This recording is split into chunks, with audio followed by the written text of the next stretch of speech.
nggak kelihatan. Nanti juga bisa dilihat di channelnya Mas Turis Channel juga bisa, di Facebook Mas Turis Channel juga bisa, terus di apa ya, di TikTok juga ada Mas Turis Foto kelihatannya. Ini sekedar pengenalan. Cara promosi cukur rambut juga seperti ini. Kita bagikan stiker biar anaknya, anak kecil itu biar ditaruh di sepeda, di apa, di mobil, di motor. Potong rambut Mas Anang, potong rambut Mas Anang. Nah, seperti ini. Nanti contohnya ya. Ini untuk promosi-promosi. Ambil. Mungkin cukup dibagikan teman-teman. Ya. Ini juga yang hitam dibagikan 3 atau 4 terserah berapa. Potong rambut Mas Turis itu salah satu promosi. Walaupun gini Pak, ya ini kan namanya juga perkenalan, juga motivasi ya seperti ini. Namanya cukur rambut, kalau belum dikenal maka tidak disayang Pak. Tak kenal maka tak sayang. Masa waro jujuk sing nom-nom iki moro-moro untuk pacar kan gak mungkin. Kenalan sih, pendekatan sih, malu-malu dulu, akhirnya bisa menjadi sayang gitu Pak. Makanya dikenalkan dulu, iki loh potong rambutku Mas Anang barbershop. Keren. Apa ya gak sange Mas juga apa Mas Anang. Biasanya kadang orang kalau udah punya anaknya misalnya jenenge Rehan barbershop ngono ya tak delok. Iki sapa dan jenenge malah sapa ya? Jenenge Sodik malah. Wah, tukang potongnya Sodik tak celok lah dikosan. Sapa jenenge apik? Aldo. Mas Aldo. Aldo jenenge anakku lho piye? Usaha jenenge anake. Belum tentu anake iso potong lho, Pak. Wah, anakku saiki ora gelem kok nyekel gunting balas. Tak takoki pengen dadi apa le? Pengen dadi sasomen. Lho, kok sasomen? Delokane sasomen, Pak. Jadi pengenalan dulu itu sekedar promosi. Nanti itu modal sampai bikin satu lembar itu cuma 80.000 dapat 200 itu biji. Tapi seenggaknya mata memandang itu sampai 200 bahkan lebih. Potong rambut Mas Anang. Potong rambut. Sinten Pak? Potong rambut Pak Noval. Tempatnya gede ya gitu. Oh, potong rambut jajal cah. Akhirnya kalau Bapak Noval ditaruhlah dengan harga 3.000. Weh, 3.000. Pak, apik potongannya. Aku dibawa gaul, petal. Kacau.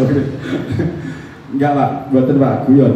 Belajar itu sedikit demi sedikit, lama-lama pasti bisa. Bisa itu karena terbiasa potong. Makanya habis dari sini harus terus diasah cara cukur. Enggak dari sini terus berhenti 1 bulan praktek lagi motong temannya. Habis dari sini terus buka di teras ya. Dari 0 rupiah, dari mesin dari sini lah kocok paling lo bapak-bapak mesti udah punya di rumah gitu. Gak mungkin gak duwe kocok sing cilik tolet-tolet dan jendal ngono pokoknya. Dan nanti juga bisa promo dengan itu, misalnya gambar seperti itu ya, terus di fotokopi 5 kali gratis tuh 1 kali atau 7 kali gratis 1 kali juga nggak apa-apa. Itu untuk promo yang pertama, untuk sekitar 1 tahun atau 2 tahun nggak apa-apa. Soalnya orang kan cukur kan mungkin 1 tahun 12 kali, 1 bulan sekali kalau itu rutin di tempat sampean.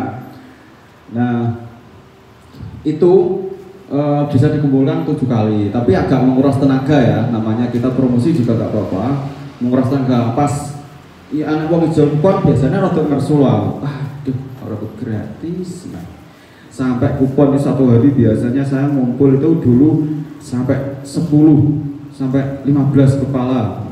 Dan ada satu lagi promo yang sangat luar biasa, itu adalah gratis potong rambut anak yatim. Anak yatim potong rambut gratis, itu sangat luar biasa. Kalau bapak tetangganya jangan sampai diminta. Kalau mengetahui itu bahwa anak yatim, jangan sampai ditarik uangnya, jangan sampai diminta uang, jangan sampai bayar pokoknya. Itu sangatlah luar biasa rezeki dari anak yatim. Kamu tahu Pak, saya karena saya juga anak yatim, saya sebesar ini di umur 27 ayah saya meninggal, itu saya sangat menyesal, ya Allah bapakku meninggal. Lah apa masih cah cilik ditinggal bapaknya apa gak sana tuh Pak. Terkadang saya juga nggak tahu bahwa ini anak yatim, orang lain baru bilang yatim, terus baru tak kembalikan uangnya, karena nggak tahu. Kalau seandainya tahu seluruh semuanya anak yatim itu jangan ditarik. Tapi ada batasan umurannya Pak, yatim umur 30 tahun ya tetap bayar.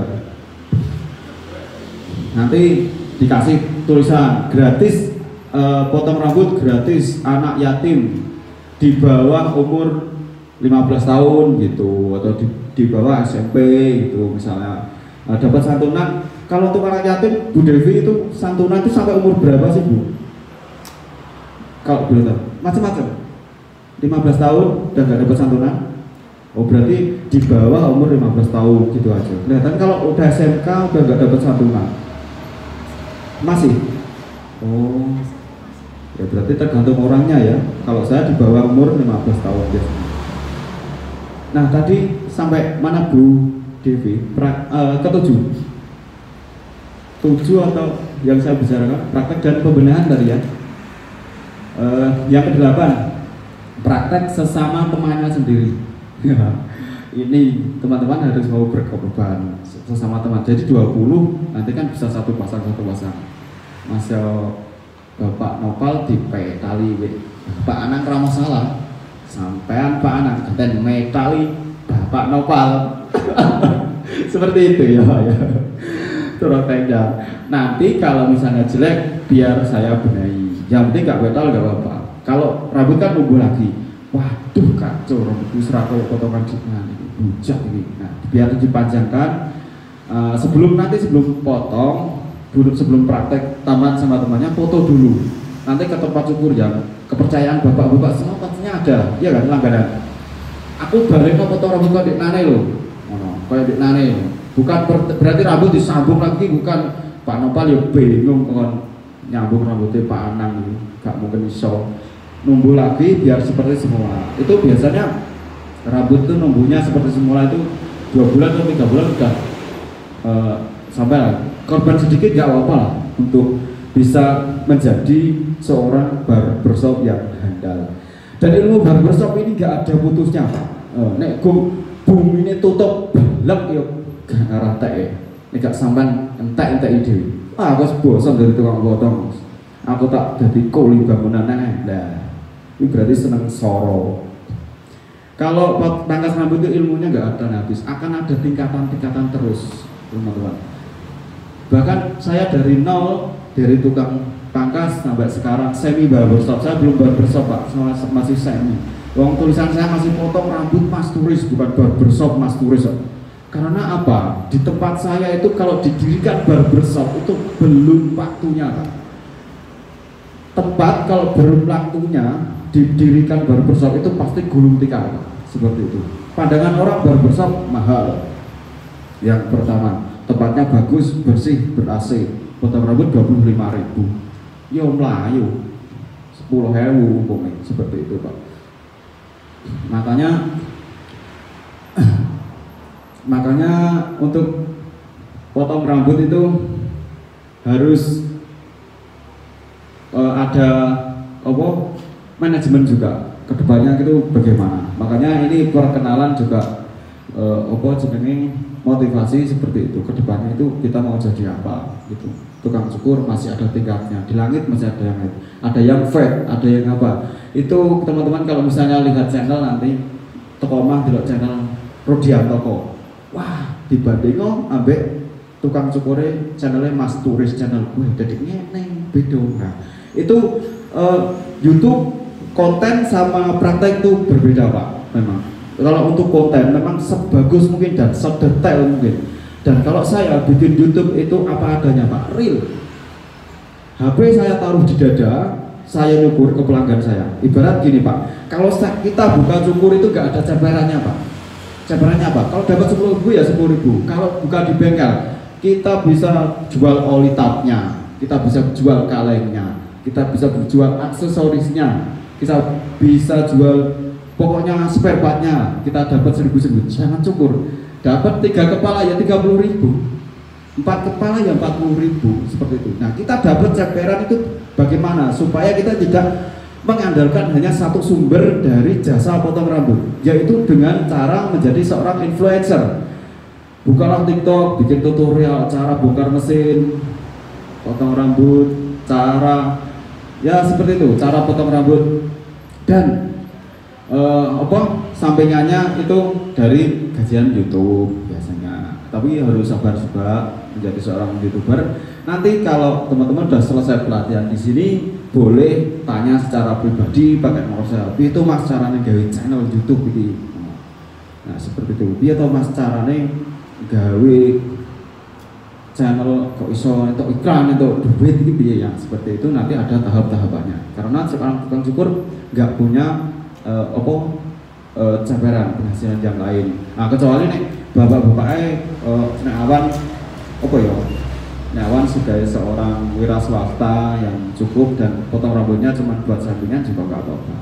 Jadi teman-teman tetap fokus pada pekerjaannya masing-masing. Cukur rambut hanya buat sampingan saja, pertimbangan. Jadi kalau misalnya cukur rambutnya kok bus, nah itu baru tinggalkan yang lain. Contohnya seperti tadi saya seorang kuli bangunan proyek tak tinggal potong aja, penak potong sedino untuk 20 das 200 ben saulan 6 juta. Si urung ke karyawan ya untuk gajian, agar orang korupsi, karyawan ini senangnya korupsi ya guys, kacau. Tapi ya gak apa-apa, korupsi tenaga ini dulu ya. Aku wis ngono ae. Karena suatu saat ke bapak-bapak calonnya orang sukses ini pasti akan mengalami hal seperti itu. Karena saya sudah 11 tahun, hampir kurang lebih 11 tahun sudah merasakan seperti itu. Untuk karyawan saya bagikan dengan karyawan pertama, karyawan awal baru 1 bulan 2 bulan itu tak kasih gaji 50% 50%, jadi 5.000. Kalau udah 1 tahun 60% 40%, kalau persennya saya. Kalau udah 3 tahun udah 70%, 30% saya. Itu pun loh masih korupsi Pak, karena nggak ada CCTV. Ada pun CCTV ya mungkin nggak setiap hari ngecek. Seperti itu motivasinya untuk ke depan teman-teman. Pasti harapannya teman-teman menjadi seorang yang sukses. Untuk yang ke-8 praktek yang ke-9 ya, maaf. Praktek potong rambut anak-anak. Nah ini yang sangat sulit Pak. Anak-anak gila. Lah wong sing gede apa gawe langsam alus saya ora iso, kok nek praktek sing cah bayi nangis lagi di kerudungi wis nangis gila babar pisan. Makanya nanti akan ada praktek balita untuk bapak-bapaknya, untuk Pak Anang dan Pak Noval nanti ada prakteknya untuk anak balita. Nah, untuk yang ke-10 nanti penyerahan sertifikat dan mesin dan penandatanganan MOU. Wah, MOU, lulusan SD ini ora roh, jenenge UUIP ini gak roh babar bisa, lulusan SD dikon bicara di depannya sini dia yang drodek toh Pak. So jujur terus terang baru kali pertama ini saya bicara di depan orang banyak. Bagi piye ngono ning musala aku bayangno kok masuk kaya khotbah. Assalamualaikum warahmatullahi wabarakatuh. Saya udah bayangkan dari tadi malam udah gak bisa tidur Pak. Nanti pesertanya siapa? Saya baru kali ini mengajar. Kok alhamdulillah kok diberi kesempatan untuk mengajar. Jadi saya jujur gak pernah bicara di depan baru kali ini. Jadi orang pertama nanti semoga kita bisa menjalin silaturahmi dan seduluran semua sedoyo mawon jenengan. Makanya kan masuk di grup terus simpen nomor kula, makanya kita WA-an sharing-sharing. Piye to Mas, aku kok ojek pedal motor. Aku lho ponakanku mek ra gelem sing tak potong ojek pedal. Nah, seperti itu kita bisa sharingkan di situ. Udah habis, udah nggak ada. Udah mau duhur, kita istirahat dulu ya. Break dulu, kita break. Nanti habis duhur kita mulai lagi. Nah, break loh, break aku ora dunung tau Bu. Orang aku istirahat no, wong kene SD bahasa Inggris babar bisa gak dunung. Tapi walaupun SD kalau mau belajar pasti bisa insya Allah. Contohnya aja di YouTube, saya juga bisa menyambungkan. Terus di Facebook bisa menyambungkan iklan, di TikTok juga saya jualan alat-alat mesin juga bisa menyambungkan. Semua itu harus belajar. Semua orang nggak ada yang pintar, tapi semua orang ada yang mau belajar dan belajar. Oke, akhir kalam, wassalamualaikum warahmatullahi wabarakatuh. Salam syukur sedunia. Jadi yel-yel kita salam syukur sedunia. Assalamualaikum warahmatullahi wabarakatuh. Salam syukur sedunia.